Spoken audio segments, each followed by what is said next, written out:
Here's your overview of the Cold War. This is part one of a two-part series. Two sides to this equation: United States and NATO, and the Soviet Union, the Warsaw Pact. The Warsaw Pact was Eastern European countries and a few others that were siding with the Soviet Union. Of course, we already know what NATO is from previous videos. And basically, if you were to attack any country in these two factions, then you'd be going to war with everybody involved in them.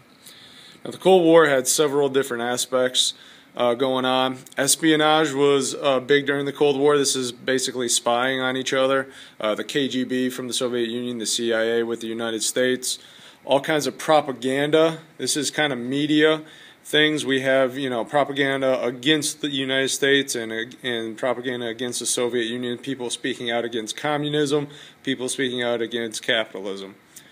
There's a nuclear arms race going on. Both sides tried to build up their nuclear arms basically in an attempt to scare the other one. It had nothing to do with actually the intent to use them. They just wanted to intimidate the others into backing down, which neither side wanted to do. There was a technology race. Everyone was trying to get the brightest and best scientists to work on new technology so that we could outdo each other.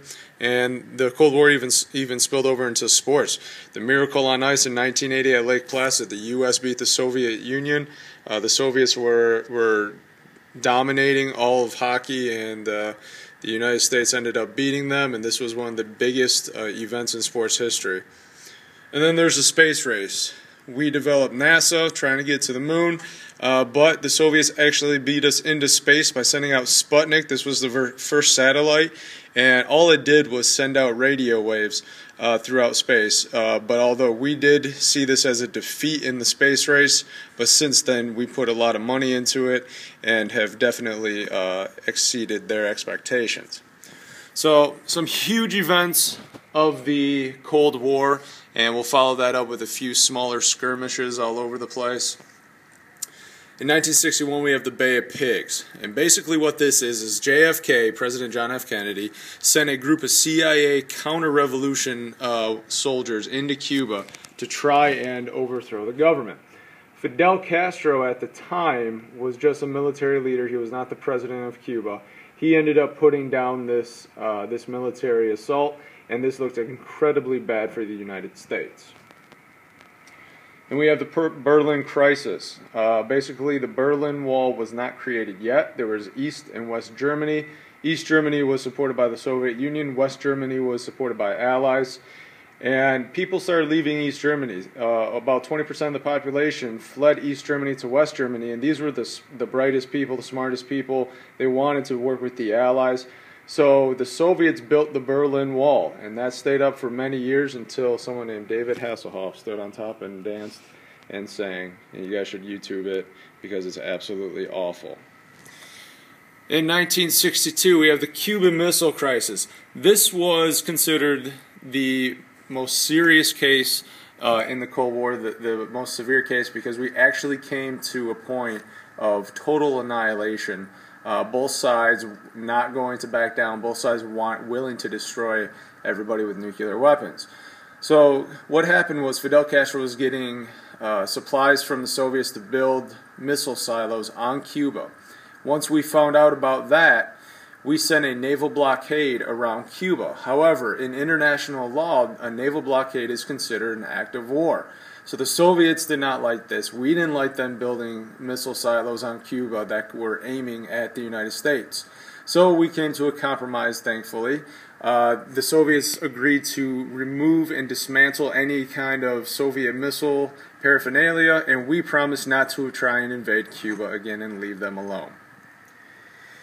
With all this going on, Western Europe had been able to rebuild their economies along with Japan, so business was going good, their economies was going good there, but the Soviet Union realized they were spending so much money into their military that they were extremely poor and their economy was crumbling inside. So the Soviets decided they needed to worry about themselves for a little bit, and we entered a period of détente. This is basically relaxed tension between nations. This is more of a political term than anything. And even though we were in this period of relaxed tension, that wasn't actually the true case. There was still a lot of tension between the two. Some other skirmishes around the world. As you can see, these areas in red are all places that there was something related to the Cold War happening. So what I'm going to do is zoom in a little bit closer on these labels, and what you should do is pause the video and copy down the information, at least paraphrase it as I go through it.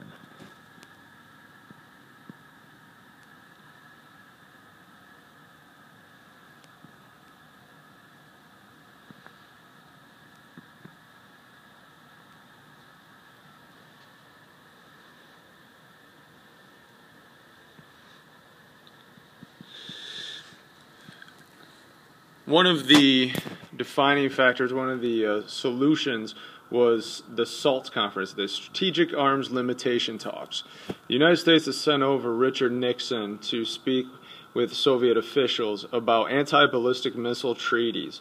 So basically we were in an agreement with them to stop building these weapons, to limit what we already have, and this would help everyone feel a little bit better about the situation.